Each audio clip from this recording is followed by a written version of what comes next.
Screen কি দেখা যাচ্ছে?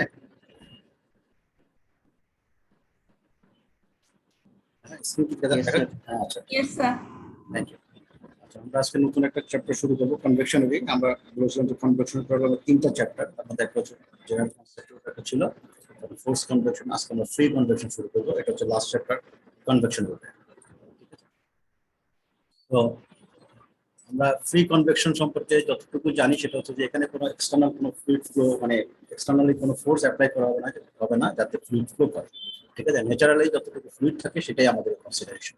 তার মানে আমরা বাই ন্যাচারাল কনভেকশন ওয়াটার দ্বারা যেটা বুঝবো যে আমাদের যে ফ্রি স্ট্রিম ভ্যালোসিটি আমরা যে ফার্স্ট ক্লাসগুলোতে বলে আসছি যে একটা ফ্লুইড যখন ফ্লো করে তার একটা ভ্যালোসিটি থাকে, সেই ভ্যালোসিটিটা এখানে নেই। সেই ভ্যালোসিটিটা এখানে নেই। তার মানে ন্যাচারালি যতটুকু কনভেকশন মানে ফ্লুইড থাকবে সেটাইকে আমরা কনসিডার করছি। এক্সটার্নাল ওয়েতে কোনো ফ্লুইড ফ্লো করছি না, তার মানে সেক্ষেত্রে ভ্যালোসিটি জিরো। সেইভাবে যদি আমরা চিন্তা করি তাহলে আমাদের এই চ্যাপ্টারটা একটু ইজি হবে। আমরা প্রথম কনসেপচুয়াল জিনিস আলোচনা করি, তারপর এখন তুমি যখন মনে করো একটা রুমের মধ্যে আছো, কোনো একটা প্লেট বা কোনো একটা সারফেস যদি হিটেড হয়, কোনো যদি ফ্যান না ছড়ে, বাতাস যদি না থাকে আলাদা, তাহলে এটা গ্র্যাজুয়ালি এখান থেকে কিন্তু হিটটা ট্রান্সফার হয়। ঠিক আছে, তুমি চায়ের কাপে চা রেখে যদি রেখে দাও, হ্যাঁ, সেক্ষেত্রে এটা কিছুক্ষণ পরে ঠান্ডা হবে, জাস্ট ওয়ান ওয়ে ঠান্ডা করে। আবার তুমি ইচ্ছা করলে ফু দিয়ে বা বাতাস দিয়ে বা এক্সটার্নালি কোনো কিছু দিয়ে তুমি সেখানেও ঠান্ডা করতে পারো। কেস দুটো ডিফারেন্ট হচ্ছে। একটা হচ্ছে যে এক্সটার্নালি তুমি কিছু ফ্লুইড ফ্লো করাচ্ছ, যার মাধ্যমে বাতাসের মাধ্যমে ভ্যালোসিটি বাড়বে এবং সেক্ষেত্রে হিট ট্রান্সফারটা এনহ্যান্স হবে। আর যদি তুমি কোনো এক্সটার্নালি যদি কোনো ফোর্স বা ফ্লুইড ফ্লো না করো, তাহলে সেক্ষেত্রে এটা ন্যাচারালি যতটুকু যাওয়ার কথা সেটাই যাচ্ছে। এখানে যে ইস্যুটা থাকে, আমরা যে জিনিসটা জানি যে সেটা হচ্ছে যখন আমরা কোনো জিনিস গরম হয়, বাতাসটা যদি গরম হয় তো সেই বাতাসের ডেন্সিটিটা কমে যায় এবং সেটা উপরের দিকে চলে যায়, ঠান্ডা বাতাসটা সেই জায়গাটা দখল করে। এটা আমাদের অনেক পুরাতন একটা কনসেপ্ট, আমরা জানি। সেই জিনিসটাই এখানে মিল, ন্যাচারালি যেটা হচ্ছে সেটাই। তো আমরা এই জিনিসটাকে একটু এক্সপ্লেন করার জন্য আমরা অন্যভাবে আরেকটু দেখি। আমরা এখানে বলছি যে ফ্রি কনভেকশন হিট ট্রান্সফার মানে particle flat plate. Particle flat plate, তারপরে আমাদের এই যে লম্বা যে লাইনটা দেখা যাচ্ছে উপরে ডান পাশে ছবিতে, এই লাইনটাকে আমরা হচ্ছে পার্টিকেল একটা প্লেট চিন্তা করছি, এবং এই ওয়ালটার টেম্পারেচার একটা টিডব্লিউ। এবং আমরা ধরে নিচ্ছি যে সাপোজ মনে করো যে TW is greater than T infinity, ambient temperature থেকে এটা বেশি। সো এতে হবে কি, এখানে যখন এই একদম নিচে আমরা এই অক্ষরটাকে ধরেছি এক্স অক্ষ, আর এই ডান পাশে এটাকে ধরেছি ওয়াই অক্ষ। আমাদের ইকুয়েশন সুবিধার জন্য আমরা এটাকে এক্স অক্ষ ধরেছি আর কি, এত না। তোমার ন্যাচারালি কি হবে, যখন একটা হিটেড সারফেস আছে এই চারপাশে বাতাস আছে, নর্মালি অবস্থায় আছে, তাহলে এখন এখানে এই যে বাতাসটা যেটা আছে এখানে এই ওয়াল থেকে এই সারফেসে যে ওয়ালের সাথে যে বাতাসটা আছে সেটা কি হিটেড হবে। হিটেড হলে এর ডেন্সিটি কমে যাবে, সে গ্র্যাজুয়ালি উপর দিকে ওঠা শুরু করবে এবং সে যত সামনের দিকে মানে উপরের দিকে যেতে থাকবে তার এই জায়গাটা সংখ্যা মানে পরিমাণটা বাড়বে। তার মানে এই যে আমরা যদি এই লাইনটা একটু খেয়াল করি, ডান পাশের লাইনটা, এখানে এটাকে আমরা বলছি বাউন্ডারি লেয়ার। এটা হচ্ছে বাউন্ডারি লেয়ার। তার মানে তুমি যদি একটু খেয়াল করো, যেহেতু এটা ন্যাচারাল কনভেকশন, তাহলে আমরা যেটা জানি যে ওয়ালে তার ভ্যালোসিটি জিরো অলওয়েজ, সে যখন উপরের দিকে ওঠা শুরু করলো অবশ্যই সে একটা ভ্যালোসিটি নিয়ে এসে ওঠা শুরু করবে, ওঠা শুরু করবে। এটা হচ্ছে বুয়েন্সি ফোর্স, যেটার মাধ্যমে সে ওঠা শুরু করলো। এখন আমরা যদি দেখি যে আমরা যেহেতু বলছি এটা স্ট্যাগনেন্ট অবস্থায় আছে, এখানে কোনো এক্সটার্নাল কোনো ফ্লো নেই, এই পাশের বাতাসের ভ্যালোসিটি কিন্তু জিরো। তার মানে আমরা যেটা পাবো এখানে তার ভ্যালোসিটি জিরো, এবং এই জায়গায় মাঝখানে কোনো এক জায়গায় তার ভ্যালোসিটি আস্তে আস্তে বাড়তেছে, বেড়ে ম্যাক্সিমাম হলো, দেন গ্র্যাজুয়ালি আবার কমে এই লাইন বরাবর এসে তার ভ্যালোসিটি জিরো হয়ে গেল, আর এই পাশে ভ্যালোসিটি জিরো। তার মানে আমরা এই ভ্যালোসিটি যে প্রোফাইলটা পাবো এখানে, এই যে প্রোফাইলটা এখানে চুক্তি দেওয়া হয়েছে, সেটা হচ্ছে যে আমরা এই ওয়ালে ভ্যালোসিটি জিরো, দেন এটা গ্র্যাজুয়ালি যেহেতু প্রতি উঠছে তার একটা ভ্যালোসিটি পাওয়া যাবে এবং আস্তে আস্তে সেটা কমতে আবার এটা জিরো আসবে। এই জায়গার যে প্যাটার্নটা আমরা যেটা বলি, এই প্যাটার্নটা হচ্ছে তোমার ল্যামিনার। এই জায়গাটা হচ্ছে ল্যামিনার ফ্যাশনে সে উপরের দিকে উঠা শুরু করবে, কিন্তু যত সে উপরে উঠতে থাকবে তার মধ্যে এই বিভিন্নভাবে এখান থেকে যেহেতু আরো ফ্লুইডের ডেন্সিটি কমে গেছে, তারাও উপরে উঠা শুরু করবে, এগুলো কোলাইড করবে, এবং কোলাইড করলে যেটা হবে আলটিমেটলি এখানে একটা ভর্টেক্স ক্রিয়েট হবে। তখন এই জায়গাটাকে আমরা বলছি টার্বুলেন্স জোন। মানে ভার্টিক্যাল একটা প্লেটকে তুমি যখন হিটেড অবস্থা রাখছো এবং ন্যাচারাল কনভেকশন অবস্থায় আছে, তখন একটা এজে যদি হয়, লিডিং এজ যদি ধরি এটাকে, সেখান থেকে কিছু অংশ আমরা ল্যামিনার পাবো, দেন এটা পরে টার্বুলেন্স জোনে চলে যাবে। এই হচ্ছে মেইন কনসেপ্ট। সো ন্যাচারাল কনভেকশনের মধ্যে আমরা ল্যামিনার এবং টার্বুলেন্ট দুটো জোনই পাবো, ঠিক আছে। কিন্তু ল্যামিনার জোনের ক্ষেত্রে আমরা দেখবো যে ভ্যালোসিটি প্যাটার্নটা একটা ইউনিফর্ম, টার্বুলেন্সে সেটা থাকবে না, সেটা ইডি হয়ে যাবে, ভর্টিসিটি হয়ে যাবে, সেটা থেকে আস্তে আস্তে হিট ট্রান্সফার হতে থাকবে। এই হচ্ছে কনসেপ্ট। এখন আমরা যদি এই ছবিটার মাধ্যমে যদি একটু কথাগুলো দেখি, যে consider A vertical flat plate and it is heated, and as it is heated free boundary layer is formed as shown in figure। তার মানে এই যে বাউন্ডারি লেয়ারটা আমি দেখালাম, দুই ধরনের বাউন্ডারি লেয়ার দেখা যাচ্ছে, একটা হচ্ছে ল্যামিনারের জন্য, একটা হচ্ছে terminal. and the boundary layer is quite different for the force convection, যেটা আমরা এর আগে ক্লাসে দেখে আসছি, তার থেকে এটা অনেক ডিফারেন্ট। এবং velocity of fluid at wall is zero, যেটা আমরা একটু আগে বললাম, নো স্লিপ কন্ডিশন। এবং velocity at the edge of the boundary layer is also zero, এই যে এখানে এটা already zero, because there is no free stream velocity. এই যে হচ্ছে ভেলোসিটি প্রোফাইল, তার মানে ওয়ালে ভেলোসিটি জিরো, এই বাউন্ডারি লেয়ারে যে লেয়ারটা যে আছে বাউন্ডারি লেয়ার, সেখানেও তার ভেলোসিটি জিরো, কিন্তু তার মাঝখানে একটা ভেলোসিটি পাওয়া যাচ্ছে। এবং এখানে আমরা বলছি from the leading edge to some distance it will be a laminar zone, যেটা একটু আগে বললাম। তারপরে যেটা হবে সেটা হচ্ছে টার্মিনাল জোন। এতটুকু ক্লিয়ার সবার কাছে? এতটুকু ক্লিয়ার? হ্যালো, 12:59 12:59 শাফকাত ইমরান, আচ্ছা তুমি শাফকাত ইমরান,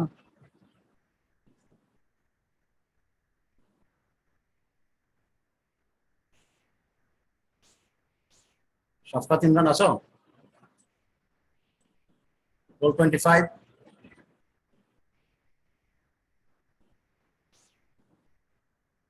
ক্লাসে কোনো মানে হ্যাঁ বুঝিনি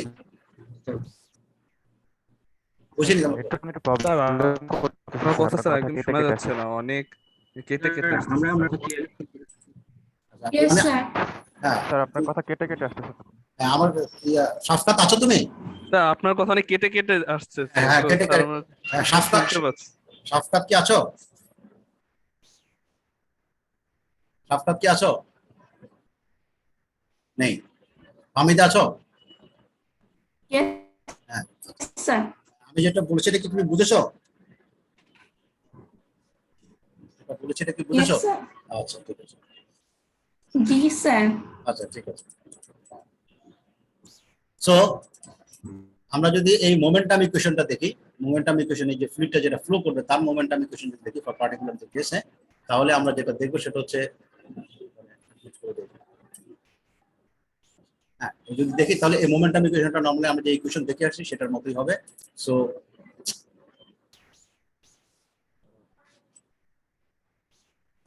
ঠিক আছে, মোমেন্টাম ইকুয়েশনটা আমরা যেটা এর আগে দেখে আসছি সেই একই ইকুয়েশনের মতোই, যে rho into u into del u by del x plus v by del y এইভাবে আসছে একই রকম, এটি ইকুয়েশন 1। ঠিক আছে, এবং এখানে যেটা আছে এই রো যে আমরা যেটাকে বলছিলাম বডি ফোর্স, এই বডি ফোর্সটা এখানে থাকবে, কারণ কি এটা যেহেতু উপরের দিকে যাচ্ছে নিচে দিকে একটা গ্র্যাভিটেশনাল ফোর্স কাজ করবে, সেই ক্ষেত্রে এই ফোর্সটা কাজ করছে, এই ওয়েট হিসাবে এটাকে বডি ফোর্স হিসাবে এটাকে দেখানো হচ্ছে। যেটা আমরা এর আগে ক্লাসগুলোতে পড়েছিলাম যে সেটা প্রয়োজন অনুযায়ী আমরা ইউজ করবো অথবা ইউজ করবো না। ঠিক আছে, ভার্টিক্যাল হওয়াতে এটা আমাদের ইউজ করতে হচ্ছে এখানে। এখন যেহেতু এটা উপরে থেকে উঠবে, তার মানে ফ্লুইড মানে যেহেতু গ্যাস বা বাতাস বা যেটাই বলো, সেটা যেহেতু উপরে উঠবে তার মানে প্রেশার গ্রেডিয়েন্ট হবে, প্রেশার গ্রেডিয়েন্টের কারণে কিন্তু ফ্লুইড ফ্লো করে। সো প্রেশার গ্রেডিয়েন্ট যদি থাকে তাহলে এটা এক্স অক্ষ বরাবর, আমরা কিন্তু এক্স অক্ষ বরাবরটা যেটা ধরেছি সেটা হচ্ছে ভার্টিক্যাল।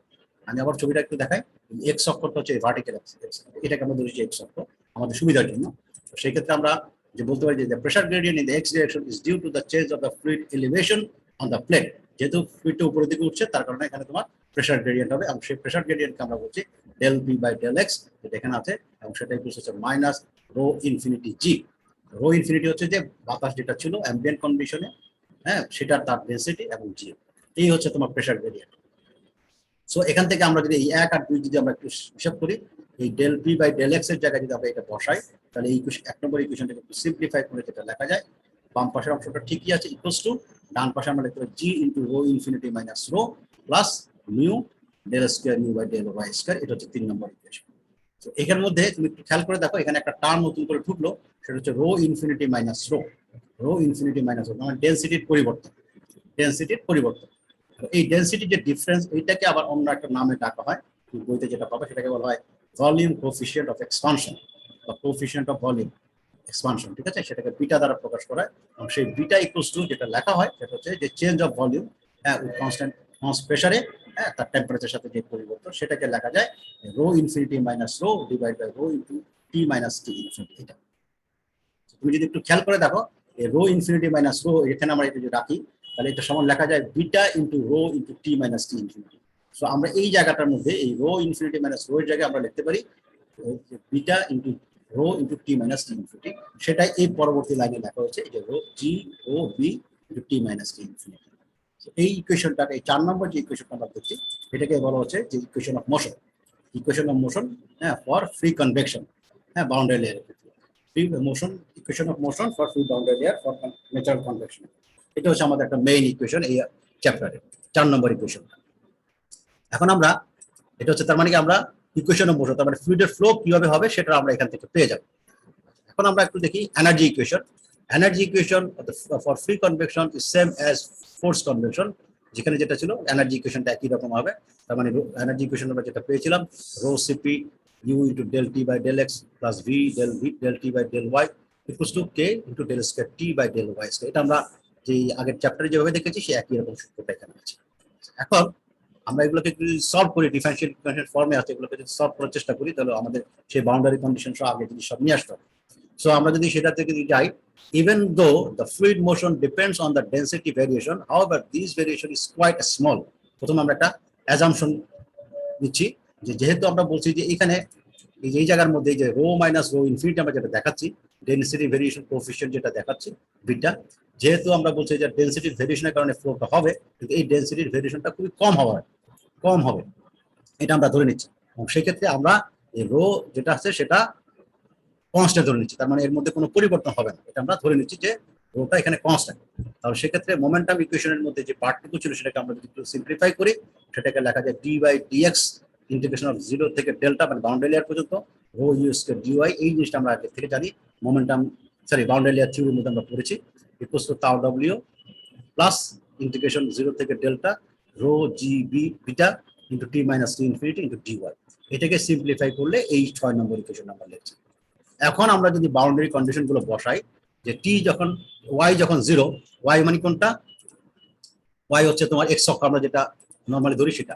আবার ছবিটা দেখো, এই যে ওয়াই হচ্ছে এটা, এই বরাবর, তার ওয়াই মানে 0 মানে কি ওয়ালের কথা বলা হচ্ছে, ওয়াই মানে 0 মানে এখানে ওয়ালের কথা বলা হচ্ছে সেটা। তো আমরা যদি বাউন্ডারি কন্ডিশনটা দেখি, এখানে যখন y equals to 0, y equals to যখন 0, তখন টি হচ্ছে টি ডব্লিউ মানে wall temperature. Y equals to যখন ডেল্টা, তার মানে বাউন্ডারি লেয়ারে যখন আসলো, তখন টিটা হচ্ছে টি ইনফিনিটি। আর ওয়াই যখন ডেল্টা মানে বাউন্ডারি লেয়ারে, তখন টেম্পারেচার কোনো পরিবর্তন হবে না, তার মানে ওয়াই অক্ষ বরাবর তার কোনো টেম্পারেচার পরিবর্তন নেই, তারপর del T by del y equals 0। এই মানগুলো তুমি যদি বসাও, তাহলে এই টেম্পারেচার ডিস্ট্রিবিউশনের ইকুয়েশনটা তুমি পাবে। ঠিক আছে, টেম্পারেচার ইকুয়েশনটা তুমি পাবে। ঠিক আছে, টেম্পারেচার ইকুয়েশনটা তুমি পাবে।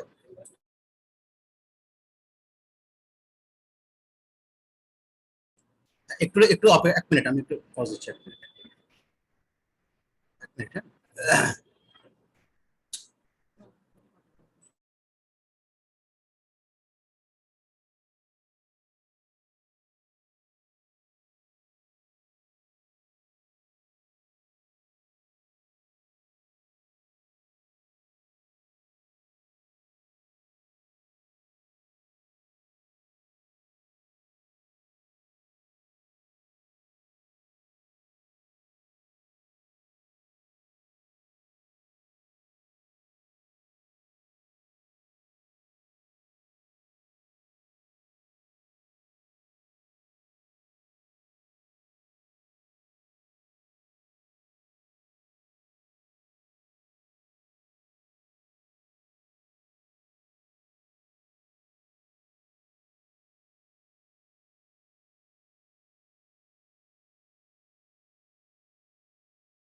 হ্যালো, সরি,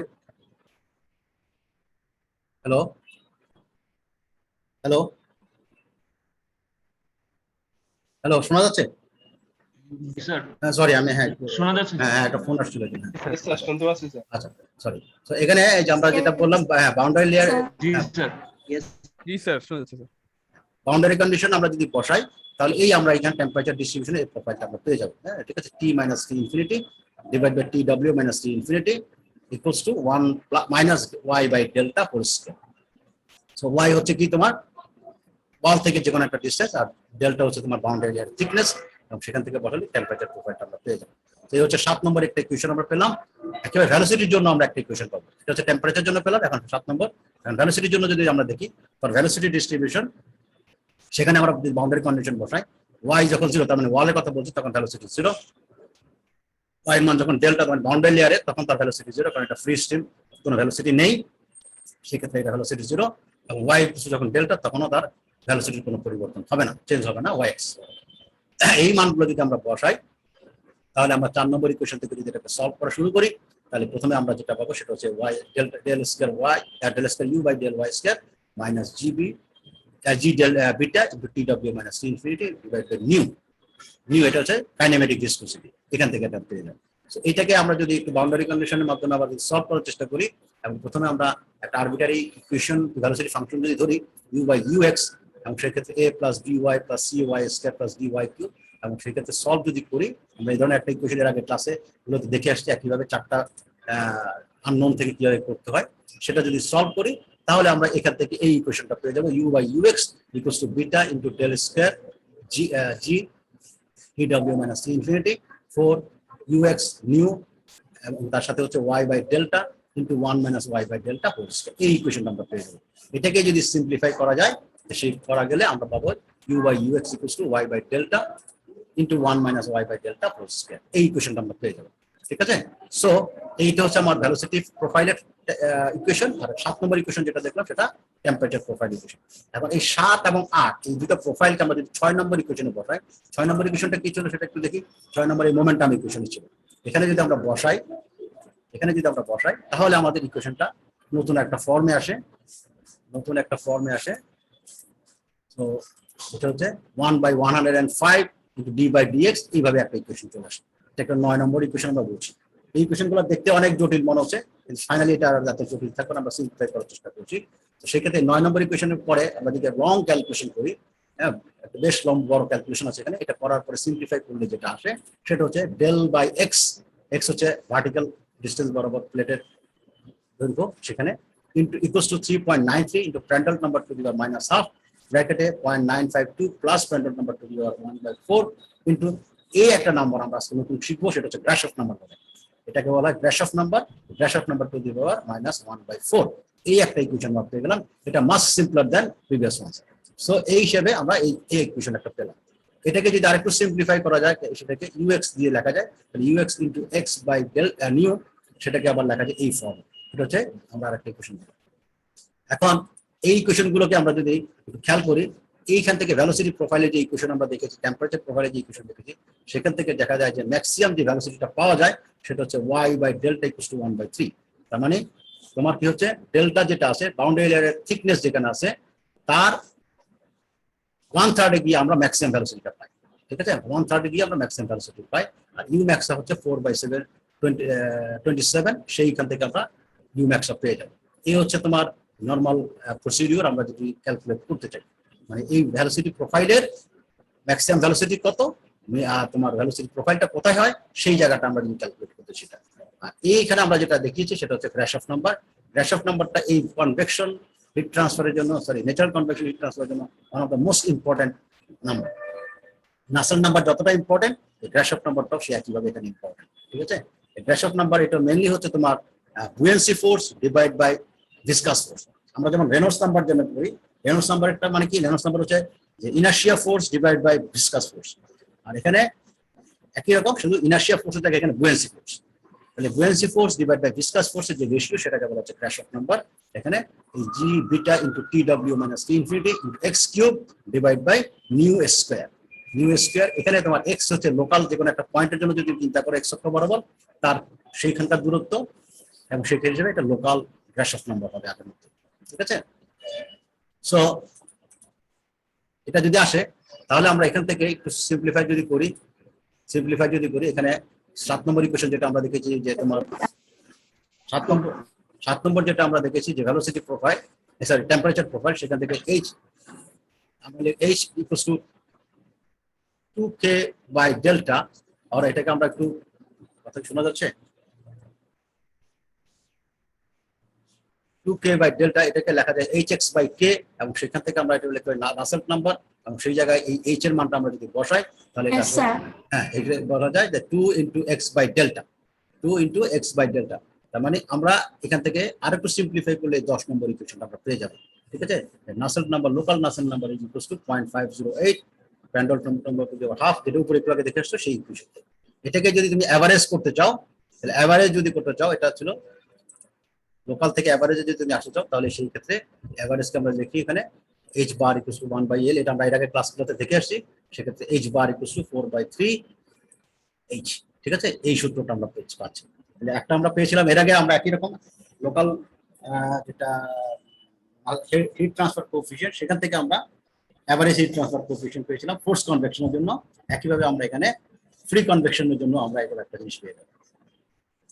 ঠিক আছে, এরপরে তোমার এত সূত্র তো মুখস্থ করা আসলেই টাফ, আমিও বুঝি। আমরা খুব সিম্পল ওয়েতে কাজগুলো করবো। আমাদের ইকুয়েশনগুলো আমরা ইম্পেরিক্যাল ইকুয়েশন যদি দেখি, তাহলে আমাদের ইম্পেরিক্যাল ইকুয়েশনগুলো মোটামুটি এরকমই হবে। জেনারেল ফর্মে আমাদের এই হচ্ছে নাসেল্ট নাম্বার। আমি এর আগে ক্লাসগুলোতে বলে আসছি যে আমাদের মেইন অবজেক্টিভ হচ্ছে হিট ট্রান্সফার বের করা, কিউ বের করা। আর কিউ বের করতে হলে কনভেকশনের জন্য কিউ সূত্র হচ্ছে H A delta T. H A তো এরিয়া আমরা হয়তো জানবো কোনোভাবে, ডেল্টা টি সেটা হয়তো আমরা কোনোভাবে জানবো, বাকি থাকে এইচ, হিট ট্রান্সফার কোএফিশিয়েন্ট, সেটাই আমাদের আসল বিষয়। সেটাই আমরা বের করবো এবং সেখান থেকে নাসেল্ট নাম্বার থেকে সেই হিট ট্রান্সফার কোএফিশিয়েন্টটা বের করা সম্ভব। নাসেল্ট নাম্বার থেকে হিট ট্রান্সফার কোএফিশিয়েন্ট এইচ বের করা সম্ভব। সো আমাদের টার্গেট থাকবে প্রথমে আসলে নাসেল্ট নাম্বার বের করা, সেখান থেকে এইচ বের করা এবং সেখান থেকে কিউ বের করা। সো নাসেল্ট নাম্বার ফ্রি কনভেকশনের জন্য যে সূত্রটা আমরা জেনারেল ফর্মে যদি দেখি, সেটা হচ্ছে যে অ্যাভারেজ নাসেল্ট নাম্বার, যেটা সেটা হচ্ছে C into Grashof number into Prandtl number whole to the power M. ঠিক আছে, C into Grashof number into Prandtl number whole to the power M. তাহলে গ্রাশফ নাম্বার তোমার যদি জানা থাকে মানগুলো, প্র্যান্ডল নাম্বারের মানগুলো জানা থাকে, তার সাথে সি কনস্ট্যান্ট, সেখান থেকে পেয়ে যাবে। আমরা এখানে যে জিনিসটা করব, সকল প্রপার্টিজ গুলো ক্যালকুলেট করবো ফিল্ম টেম্পারেচার। আমরা আগের ক্লাসে যখন ফ্ল্যাট সারফেসের যখন বলেছিলাম, তখন আমরা ফিল্ম টেম্পারেচার কথা বলেছি। সেই ফিল্ম টেম্পারেচার আগের মতোই TW plus T infinity divided by two average, যেটা সেটাই ফিল্ম টেম্পারেচার। এখন এই কাজগুলো করার জন্য আরো কিছু সহজ করা হয়েছে। সহজের মধ্যে একটা সহজ হচ্ছে এখানে আরেকটা নাম্বার অ্যাড করা হয়েছে, সেটা হচ্ছে র্যালিজ নাম্বার। র্যালিজ নাম্বার হচ্ছে product of Grashof number into Prandtl number. Rayleigh number এবং প্র্যান্ডল নাম্বার গুণফল যেটা, সেটাকে আমরা বলি র্যালিজ নাম্বার। গ্রাশফ নাম্বার সাথে প্র্যান্ডল নাম্বার যদি গুণ করে, ঠিক আছে, তো এই র্যালিজ নাম্বার এটা দিয়ে আমরা পরবর্তীতে কিছু কাজ দেব। এখন আমি একটা চার্ট দেখাই তোমার, আমি একটা চার্ট দেখাচ্ছি।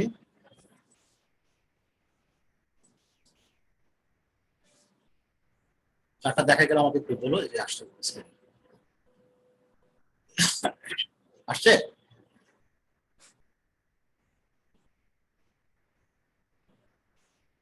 হ্যালো,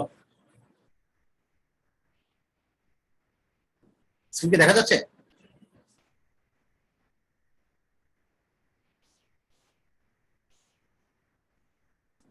শোনা যাচ্ছে কথা? কারো কথা শুনছি না। স্যার আপনার স্ক্রিন দেখাচ্ছে না। আসে নাই স্যার। নো স্যার, না স্যার। আসছে, এখন আসছে? শোনা যাচ্ছে কিন্তু স্ক্রিন আসে নাই স্যার। স্যার এখন চলো।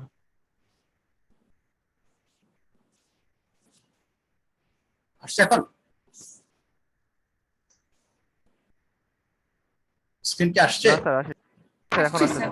হ্যাঁ, আসছে। কি স্যার আসছে? স্যার এখন আচ্ছা ঠিক আছে, থ্যাংক ইউ। এখন দেখ, আচ্ছা এখন একটু খেয়াল করো, এখানে আমি এই জিনিসটা বলি, খেয়াল করো। তোমার পরীক্ষার কোশ্চেনের সাথে আমি এই ধরনের একটা শীট তোমাকে দিয়ে দেবো। পরীক্ষার কোশ্চেনের সাথে আমি এরকম একটা শীট তোমাকে আমি দিয়ে দেবো, এবং এখানে ইকুয়েশন সব লেখা আছে, সব লেখা আছে। তোমাকে শুধু বের করতে হবে যে তুমি কোন ইকুয়েশনটা চুজ করবে, এটাই হচ্ছে তোমার দায়িত্ব। এবং সেই হিসাবে ইকুয়েশনটা চুজ করার পরে সেই ইকুয়েশন থেকে বাকিটা ক্যালকুলেশন তোমাকে করতে হবে। আচ্ছা, এখানে বেশ কতগুলো কেস দেওয়া আছে, ঠিক আছে। এখানে এটা স্যাঞ্জেলের বই থেকে নেওয়া, ঠিক আছে। Empirical correlation of average Nusselt number for natural convection, ঠিক আছে, ওভার সারফেসের ক্ষেত্রে সেটা বলা আছে। প্রথমটা দেখো, ভার্টিক্যাল প্লেট। ভার্টিক্যাল প্লেট, একটা প্লেট আছে, তার ভার্টিক্যাল প্লেটের এক পাশে হিটের অবস্থা আছে, এবং এখানে তোমার এই সারফেস থেকে হিটটা যাচ্ছে। এই সারফেসের ওয়াল টেম্পারেচার, এটা টিডব্লিউ বা টিএস বলেছে, সেটা হচ্ছে ওয়াল সারফেস টেম্পারেচার। এবং এর ক্যারেক্টারিস্টিক্স লেন্থ একটা এল দেওয়া আছে, এই এলটা বলে দেওয়া আছে এই এলটা কোনটা, তার মানে হাইটটাকে এখানে আমরা বলছি ভার্টিক্যাল প্লেটের এটা। এবং এখানে রেঞ্জ দেওয়া আছে। রেঞ্জ কি? এটা র্যালিজ নাম্বার, আর আর ই তে রেনল্ডস নাম্বার, আর এ তে হচ্ছে র্যালিস নাম্বার। র্যালিস নাম্বারের মানটা কি আমরা একটু আগে বলেছি, র্যালিস নাম্বার হচ্ছে গ্রাশফ নাম্বার এবং প্রান্ডল নাম্বারের গুণফল। গ্রাশফ নাম্বার এবং প্রান্ডল নাম্বারের গুণফল, তার মানে আমরা এই র্যালিস নাম্বারের মানটা এখানে দেখো 10⁴ থেকে 10⁹, অথবা 10⁻10 থেকে 10⁻13, অথবা এন্টায়ার রেঞ্জ, তিনটা জিনিস দেওয়া আছে। তোমার র্যালিস নাম্বার যদি 10⁴ থেকে 10⁹ এর মধ্যে যদি আসে, তুমি এই ইকুয়েশনটা, এই 19 যেটা 9-19 যেটা আছে, এই ইকুয়েশনটা তুমি চুজ করতে পারো। যদি তোমার 10⁻10 থেকে 10⁻13 এর মধ্যে যদি আসে র্যালিস নাম্বার, তখন তুমি এই ইকুয়েশন চুজ করতে পারো। অথবা তুমি যে কোনো রেঞ্জে, সেটা 10⁻4 হোক, 10⁻12 হোক, হোয়াট এভার যেটাই হোক, সেটা এন্টায়ার রেঞ্জের জন্য তুমি এই বড় ইকুয়েশনটা দিতে পারো। এখন এখানে সুবিধাটা কি, ছোট ইকুয়েশনগুলো নিলে দেখা যাবে যে তোমার এখানে এররের পরিমাণটা একটু বেশি আসে, কিন্তু এন্টায়ার রেঞ্জের জন্য তুমি যদি নাও, এটা কমপ্লেক্স ইকুয়েশনটা ক্যালকুলেট করা অনেক জটিল, কিন্তু তোমার অ্যাকুরেট রেজাল্টটা আরো বেশি হবে, অ্যাকুরেসিটা আরো বেশি হবে। সো তোমার এখানে তিনটা ইকুয়েশন আছে, তুমি free to choose any of them, ঠিক আছে? সো তোমাকে এখানে চুজ করতে হবে যে তুমি কোনটা নিচ্ছ। এটা হচ্ছে ভার্টিক্যাল প্লেন। এখন এখানে তোমার এই যে যখন তুমি গ্রাশফ নাম্বার বের করবে, বা র্যালিস নাম্বার বের করবে, বা প্রান্ডল নাম্বার বের করবে, বা হোয়াট এভার আরো যে সকল নাম্বার আছে, তার ক্যালকুলেশনটা তোমাকে জানতে হবে। এবং এখানে এল বলে দেওয়া আছে, যখন তুমি এল পাবা, গ্রাশফ নাম্বার তুমি এল পাবা, এলটা কোনটা, এই এল হচ্ছে ভার্টিক্যাল। সো তোমার সবকিছু দেওয়া থাকবে, শুধু তোমার এই ইকুয়েশন গুলো ক্যালকুলেট করতে হবে, ঠিক আছে? ঠিক আছে। একইভাবে ইনক্লাইন সারফেস যদি থাকে, ইনক্লাইন সারফেসের ক্ষেত্রে এটা হচ্ছে এল, এটা হচ্ছে এল, এবং সেক্ষেত্রে এই এলটা দেওয়া আছে, এল মানে হচ্ছে তোমার এই ভার্টিক্যাল ইনক্লাইন এটা, আর এখানে থিটা আছে। তো সেই ক্ষেত্রে তোমার এই use vertical plate equation for upper surface and of a cold plate and lower surface as a hot plate, যেটা আমরা বলেছি, এবং replace g by g theta. যে গ্রাশফ নাম্বারের ক্ষেত্রে একটা জি পাবা, সেই জি কে আমরা বলছি জি কস থিটা দিয়ে রিপ্লেস করতে, দ্যাটস অল। তার মানে তুমি গ্রাশফ নাম্বারে যখন তুমি বসাবা, জি যেখানে থাকবে, যেসব জায়গায় তুমি জি পাবা, সেই সব জি জায়গায় তুমি জি কস থিটা বসাবো, আর কিছু না, তাহলে তোমার এই একই ইকুয়েশন হয়ে যাবে। তারপরে মনে করো আরো কয়েকটা কেস আছে, যেমন মনে করো হরিজন্টাল প্লেট, ভার্টিক্যাল ছিল এটা হরিজন্টাল প্লেট। হরিজন্টাল প্লেটের ক্ষেত্রে দুই ধরনের কেস বলা হয়েছে, ঠিক আছে? এক নম্বর কেসে বলা হয়েছে যে সারফেস এরিয়া আমরা ধরি এ, এবং পেরিমিটার আমরা পি ধরে নিচ্ছি প্রথমে, সারফেস এরিয়া এ এবং পেরিমিটার পি, ঠিক আছে? আপার সারফেসটাকে আমরা ধরছি প্রথমে হট প্লেট, এই আপার সারফেসটা হট প্লেট, আর নিচেরটা হচ্ছে তোমার ফিক্স বানিয়ে।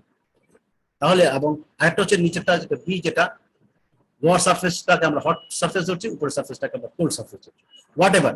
এটা হচ্ছে ওয়াল টেম্পারেচার, এটা হচ্ছে আমাদের যদি পি পেরিমিটার থাকে, মানে সব কিছু দেওয়া থাকে, আমরা এখান থেকে যে এল যেটা, এই উপর আবার একটু খেয়াল করো, এই যে ক্যারেক্টারিস্টিক্স লেন্থ যেটা, এই এল সমান লেখা আছে এস বাই পি। সো তুমি এখান থেকে হিসাব করে এই এলটা বের করে ফেলবে। এসটা কি, সারফেস এরিয়া, পিটা হচ্ছে পেরিমিটার। সো এখান থেকে এল পেয়ে যাবে। এখন এখানে তোমার দুটো রেঞ্জ দেওয়া আছে, এটা হচ্ছে প্রথম কেসের জন্য, এখানে দুটো কেস দেওয়া আছে। এখানে যেমন 10⁴ থেকে 10⁷ যদি হয় র্যালিস নাম্বার, তখন নাসেল নাম্বার এই সূত্র তুমি ইউজ করবে, ঠিক আছে?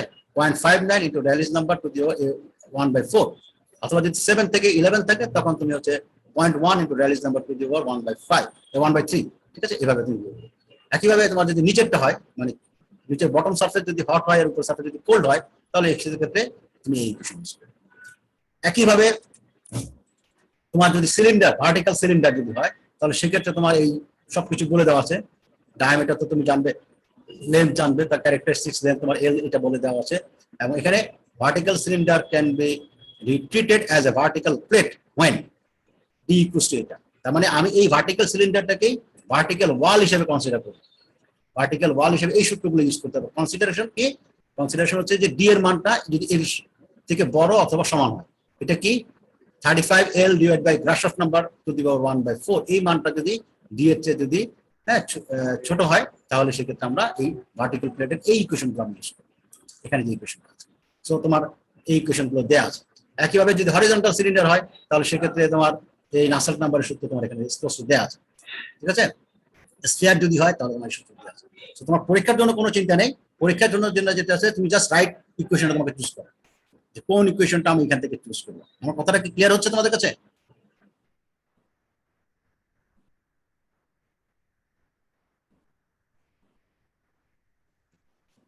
Yes sir. তো তোমার দায়িত্ব হচ্ছে পরীক্ষার সময় এই জিনিসগুলোকে এনশিওর করা যে তুমি এটা বুঝেছো, ঠিক আছে? এই যে এখানে মানে করো এই সূত্রগুলো দেওয়া আছে, ঠিক আছে? এই যে গ্রাশফ নাম্বারের সূত্রটা দেওয়া আছে, যে জি মান আছে, যখন তোমার ইনক্লাইন্ড হবে তখন জি কস থিটা থাকবে, আর কিছু না।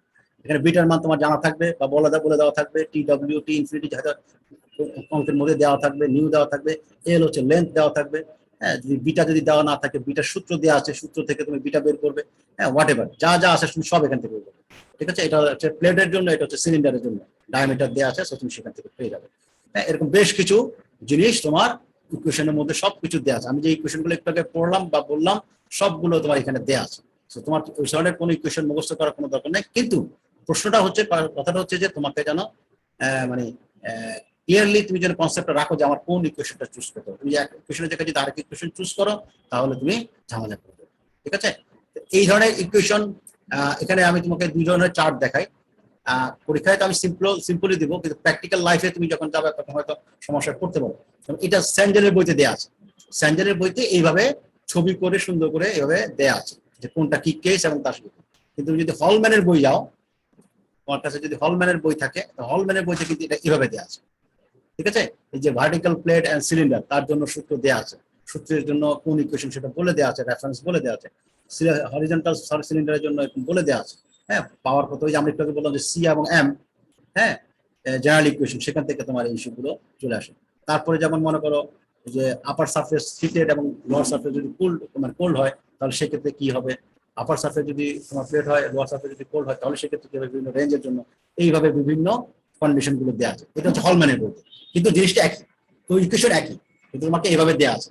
তো এনিওয়ে আমি হয়তো পরীক্ষায় এই ধরনের টেবিল তোমাকে দেবো, যেটা প্রথমে দেখালাম, সেই ধরনের ইকুয়েশন গুলো বা চার্ট সহ আমি তোমাকে দেবো, যাতে তুমি পরীক্ষা ইজিলি করতে পারো। ঠিক আছে কথা?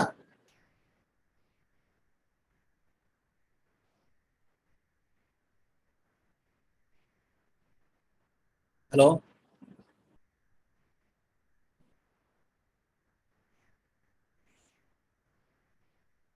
ওকে। তো আমরা এখানে আমরা যেটা দেখলাম সেটা হচ্ছে যে আমার টেবিল 9.1 আমি যেটা দেখালাম, এই টেবিলটা, এটা হচ্ছে যেখান থেকে তুমি ডিটেলসে তুমি পেয়ে যাবে।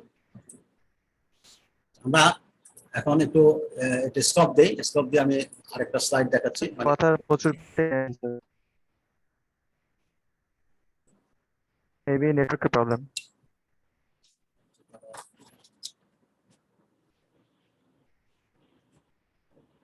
কথা কি ক্লিয়ার হচ্ছে একটু বলো আমাকে,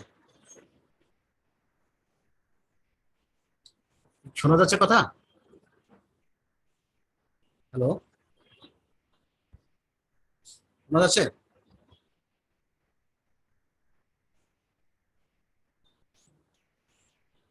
হ্যালো,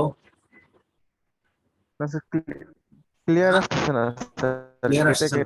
কেটে কেটে আসতে অথবা ডিলে আসতে।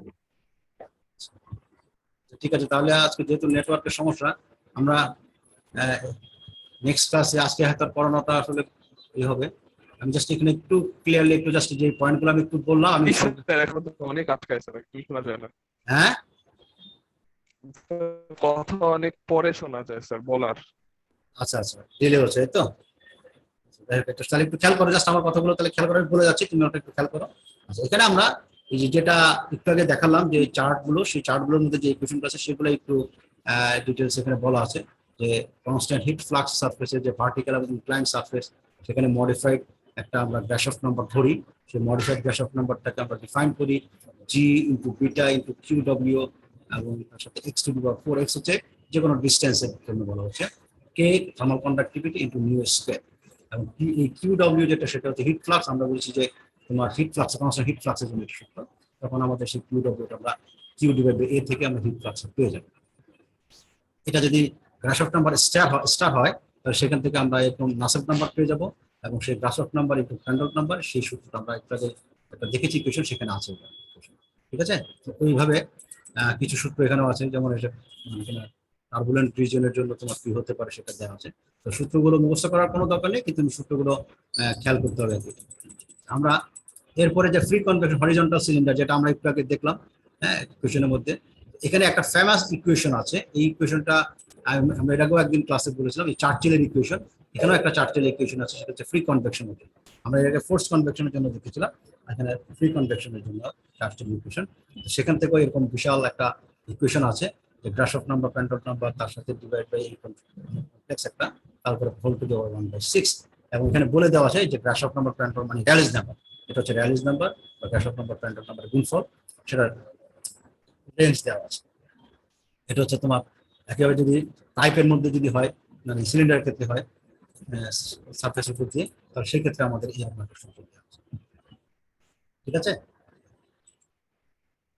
আমরা আজকে এখানে শেষ করতে হবে, কারণ তোমার সাথে এটা ইন্টারাকশনের মাধ্যমে আমরা করবো। নেক্সট ক্লাসে এই অঙ্কটা আমরা করবো। ঠিক আছে, আমরা নেক্সট ক্লাসে ম্যাথ প্রবলেম গুলো দেখবো। আজকে এখান থেকে রাখতে যাচ্ছি, যেহেতু নেটওয়ার্কে একটু প্রবলেম দেখা দিচ্ছে। আমরা আশা করি নেক্সট ক্লাস বৃহস্পতিবার আশা করি।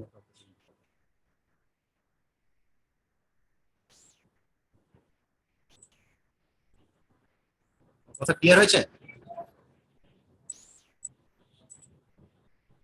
হ্যালো,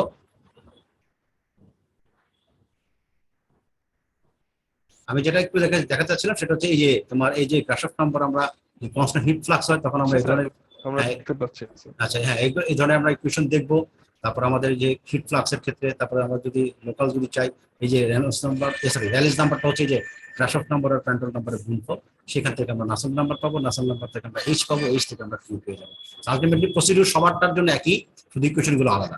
কোন ইকুয়েশন কোথায় তার জন্য প্রত্যেকটা নিচে কন্ডিশন দেওয়া আছে যে কি হতে হবে। গ্রাফ নাম্বার আর প্যান্টল নাম্বারের রেঞ্জ যদি এরকম হয় তখন আমরা ইকুয়েশন ইউজ করবো, রেঞ্জ যদি ডিফারেন্ট হয় তখন আমরা ইকুয়েশন ইউজ করবো। এভাবে আমার ইকুয়েশন গুলো দেওয়া আছে। হ্যাঁ, এখানে আরেকটা যেটা আমি থেকে বললাম যে চার্চিলের ইকুয়েশন, এটা একটা ফেমাস ইকুয়েশন। হ্যাঁ, সেটা মোর অ্যাকুরেট রেজাল্ট দিবে তোমাকে। হ্যাঁ, এবং সেটা হচ্ছে হরিজন্টাল সিলিন্ডারের জন্য ইকুয়েশনটা দেওয়া আছে। তো সেখানে এরকম র্যালিস নাম্বার এবং বলে রাশক নাম্বার অফ প্যান্ডল গুণফল যেটা, সেটার জন্য বিভিন্ন কন্ডিশন দেওয়া আছে। তো এগুলো আমরা নেক্সট ক্লাসে দেখবো। আজকে যেহেতু এটা আমার এখানে কালকে আগামীকাল যদি হয় ক্লাস বা নেক্সট ক্লাস যদি হয়, আমরা একটা অঙ্ক দেবো। অঙ্ক একটু বড় অঙ্ক, কিন্তু অনেকগুলো ইস্যু এখানে কভার করবে। আমরা নেক্সট ক্লাসে এই অঙ্কটা ইনশাল্লাহ করে তারপরে আরো কিছু জিনিস দেখবো। ঠিক আছে, আজকে পর্যন্ত রাখতে যাচ্ছি তাহলে।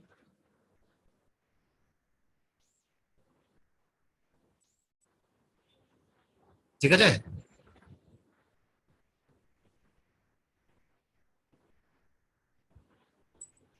থ্যাংক ইউ সবাইকে। জি স্যার। আসসালামু আলাইকুম।